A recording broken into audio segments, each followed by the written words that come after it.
Hoje vamos conversar sobre a vacina para a prevenção de infecção pela influenza. Você já percebeu que todo ano a vacina de influenza é amplamente difundida pelos veículos de comunicação e pelos profissionais da saúde? Nunca se perguntou se é realmente necessária a sua aplicação?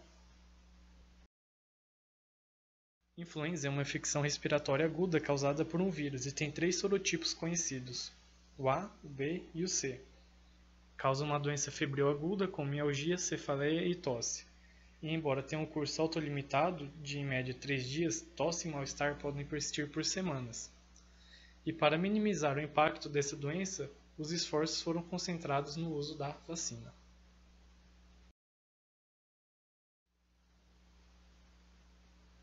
Existem 3 tipos de vacina. Vacinas com vírus morto ou inativado, apenas antígenos virais, e dessas duas as preparações finais podem conter tanto os vírus inteiros ou sua parte ativa, que seriam as vacinas fragmentadas. E também existe um terceiro tipo de vacina, que seria a vacina do tipo split virion, onde a estrutura viral seria quebrada por um agente perturbador. Entretanto, desvios e mudanças antigênicas periódicas representam problemas para a produção das vacinas, pois uma nova vacina, que corresponda à configuração antigênica circulante, deve ser adquirida para o início de cada nova estação da influenza. Diante disso, esse vídeo tem por objetivo elucidar os efeitos, benefícios e possíveis danos da vacina contra o vírus influenza, baseado na revisão sistemática Cochrane no ano de 2018. Com base no nosso nível de evidência científica na pirâmide, as revisões sistemáticas representam o mais alto nível de evidência. Agora vamos detalhar um pouco sobre o pico: população, intervenção, controle e desfecho. Da população, indivíduos saudáveis com idade entre 16 e 65 anos, independentemente do status imune para a influenza, incluindo gestantes e seus recém-nascidos. Do I, vacinas atenuadas ou mortas ou suas frações, administradas por qualquer via. C, seria o grupo placebo ou não intervenção. Do O, nós teríamos os desfechos primários e secundários. Dos desfechos primários, dentro deles estariam os clínicos e os resultados adversos. Nos clínicos nós temos número e gravidade, que seriam as complicações e dias de trabalho perdido, de caso de gripe sintomática e doença semelhante à gripe, que ocorrem nos grupos de vacina e placebo. Nos resultados adversos nós teríamos número e gravidade dos efeitos adversos, que seriam os sistêmicos e os generalizados. Dos sistêmicos, os casos de mal-estar, náusea e febre, artralgia, erupção cutânea e cefaleia. Nos generalizados e graves, entrariam danos neurológicos. Dos desfechos secundários, seriam os efeitos adversos locais, que incluíam endurecimento, sensibilidade e vermelhidão no local da inoculação da vacina. Vamos agora detalhar um pouquinho mais a nossa revisão. As características do estudo. Os tipos de estudos incluídos foram qualquer ensaios clínicos randomizados comparando vacinas contra a influenza em humanos com grupo placebo ou com nenhuma intervenção. Dos tipos de participantes foram indivíduos saudáveis com idade entre 16 e 65 anos, independentemente do status imunológico contra a influenza. Dos tipos de intervenção foram vacinas atenuadas ou mortas ou suas frações, administradas por qualquer via, independentemente da configuração antigênica. A busca de estudos foi realizada nas bases Cochrane, no Embase, na OMS International Clinical Trials Register Platform e clinicaltrials.gov e Medline.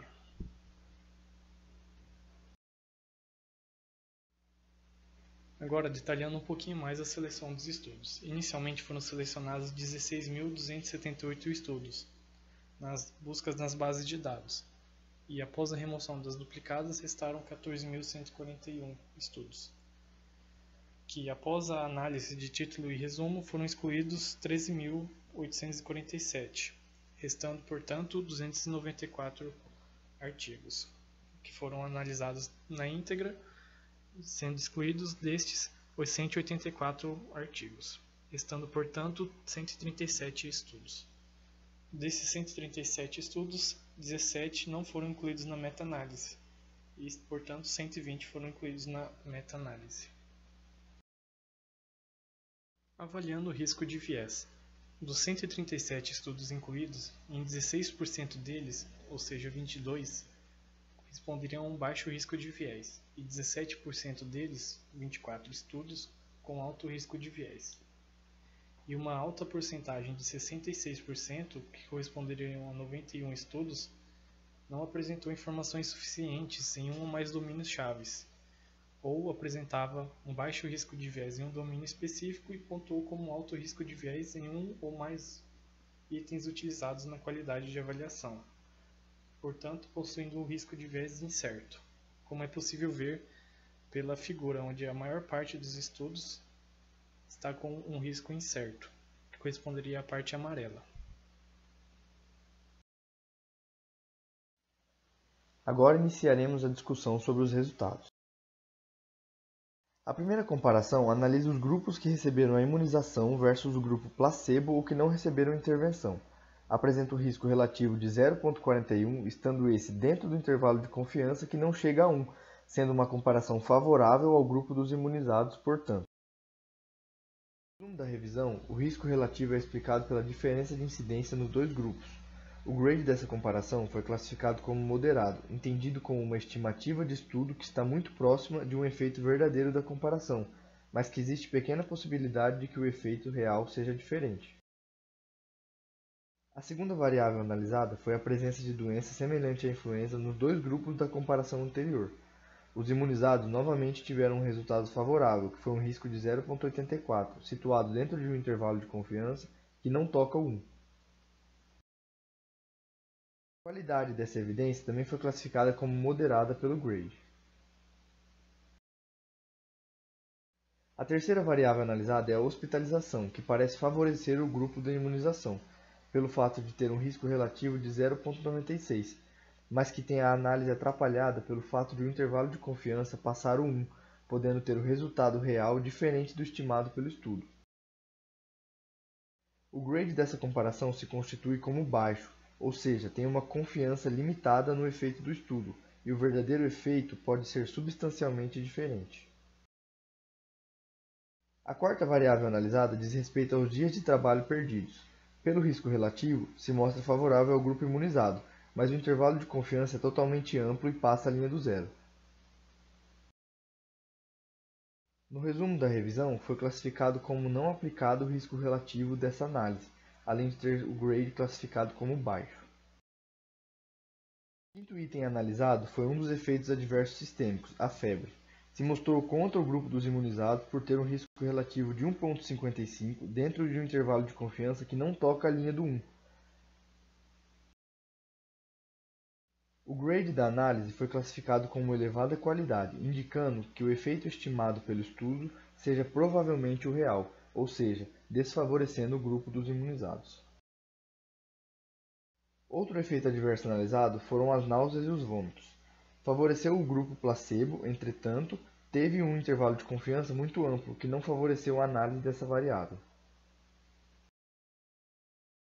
Consequentemente, o grade foi classificado como baixo. Agora, concluiremos o estudo após a análise dos resultados.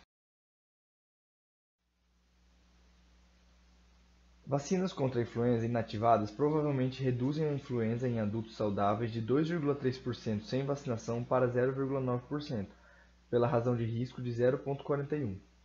Vacinas contra a influenza inativadas provavelmente reduzem as doenças semelhantes à influenza, de 21,5% para 18,1%.